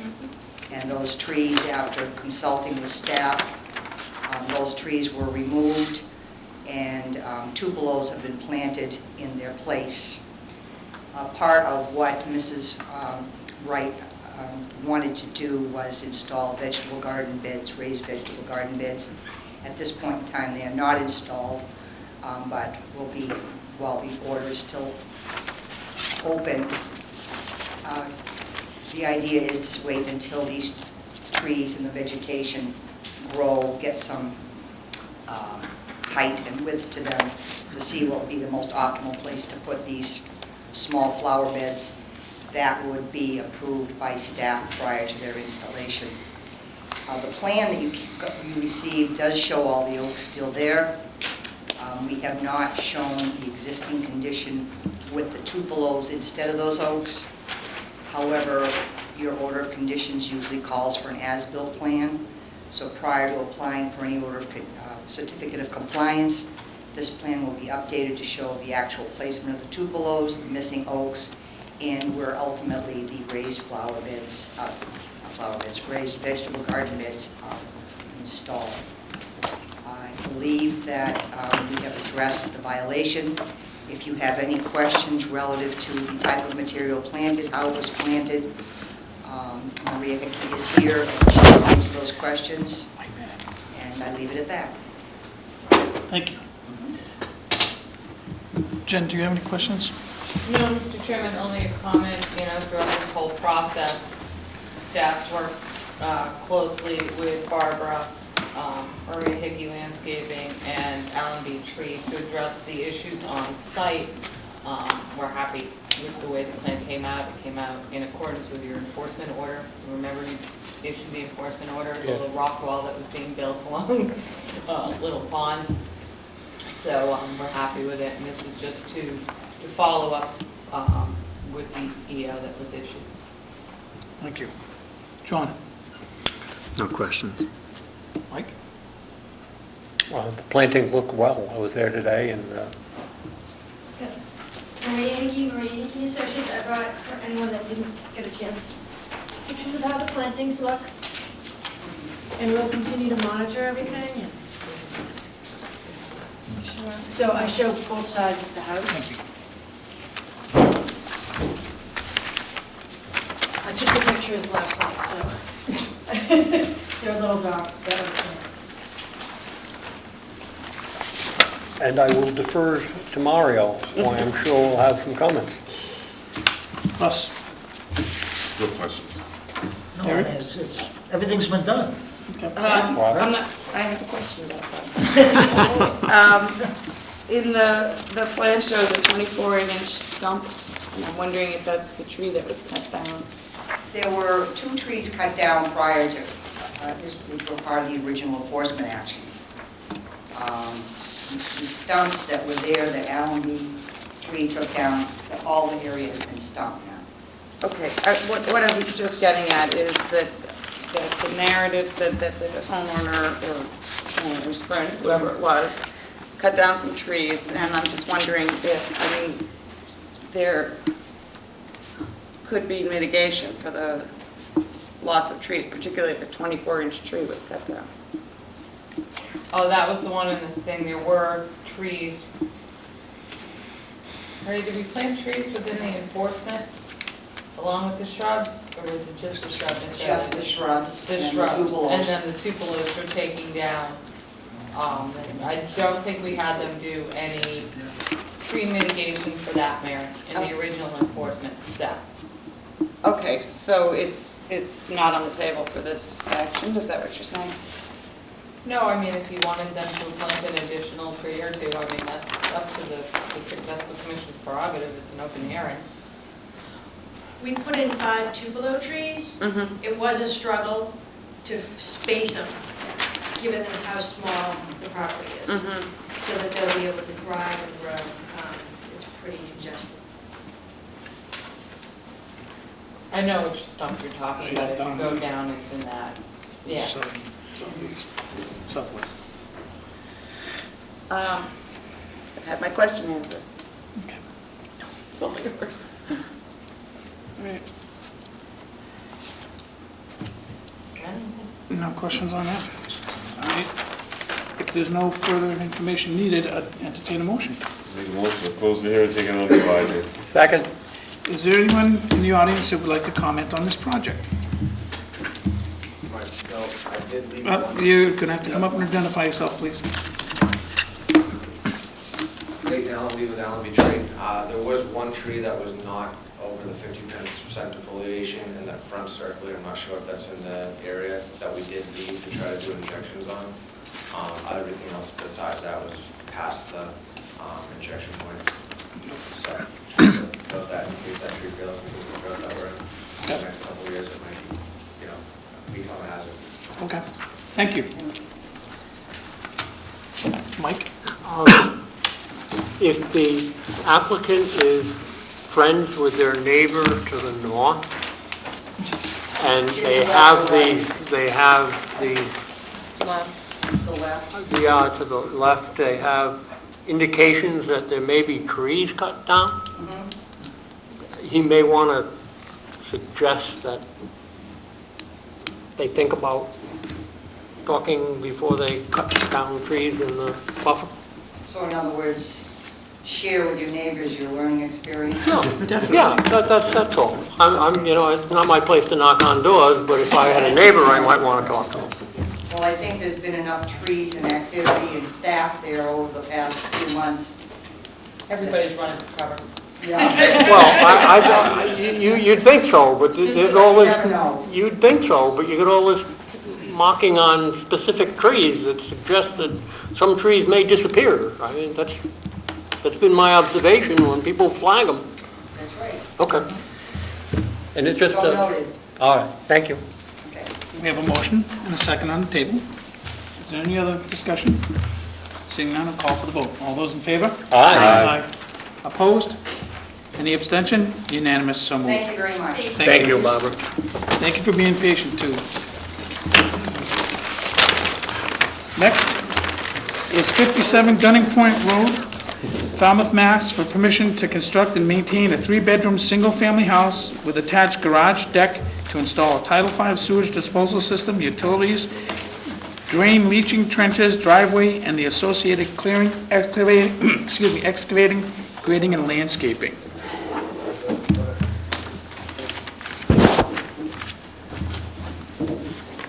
Good evening, Commissioner.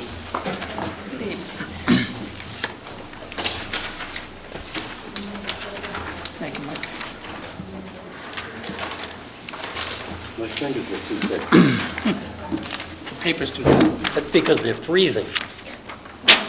What? I have a question for you really quickly. Paul Glynn is representing the butter, and so I'm probably going to recuse myself. Do you want me to leave the room? Okay.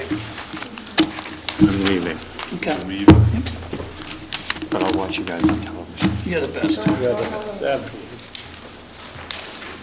So you know. John is recusing himself.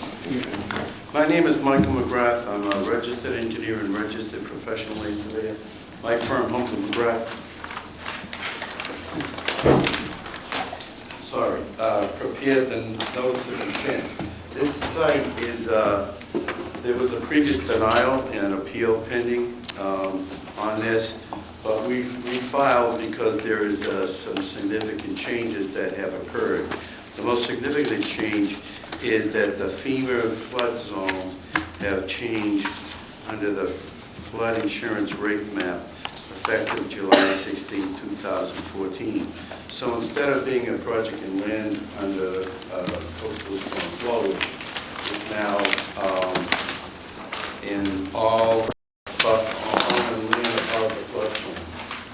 The plan that I passed out, if you look at the floodplain at this point, you see that I crossed out a number there in road elevation 20. There was a mistake in the plan.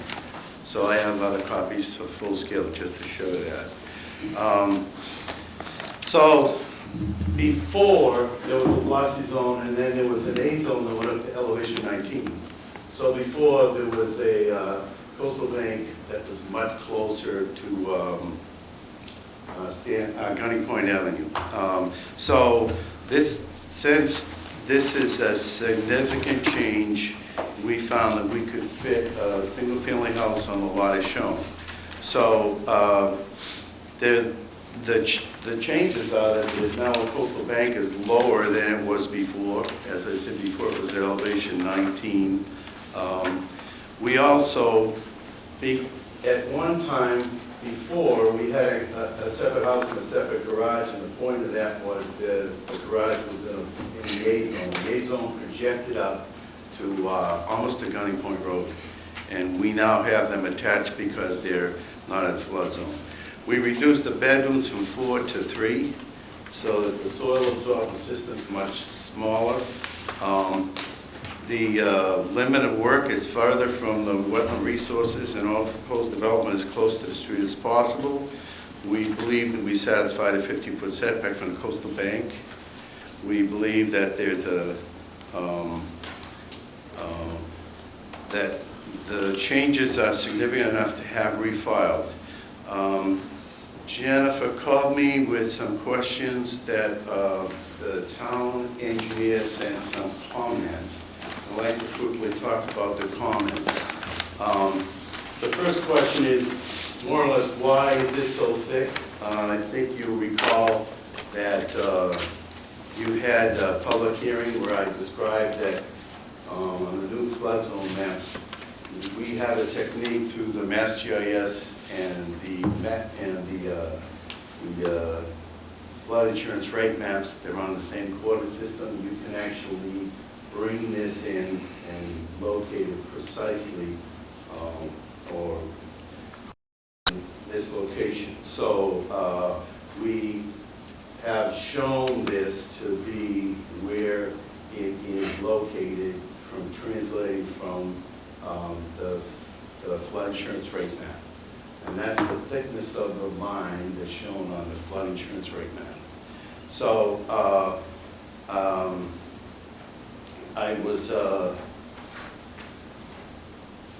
he suggested that I completely redo the topo into a different, the different data. The original mapping was done on NGVD. I said at the previous hearing, the surveyor should be testifying how they determine it. We went out and measured, and we found that the 0.9 that's foot difference that's published in the flood insurance study is correct at this location.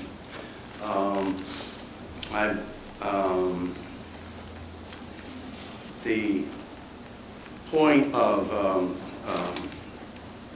changing the contours to reflect it would just mean that we would have to do a drafting exercise, but everything would stay the same. It's just that the values of the contours would be slightly off. For you that don't know, when all of the previous mapping was done on the National Geodetic Vertical Datum, when the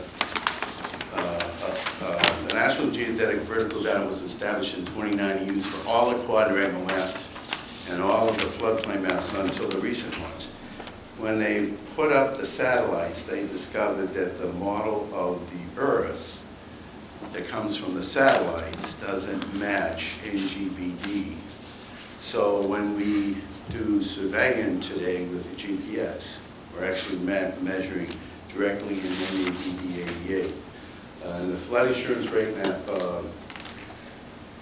identified as a 0.9 foot difference, and we found it to be correct out here. So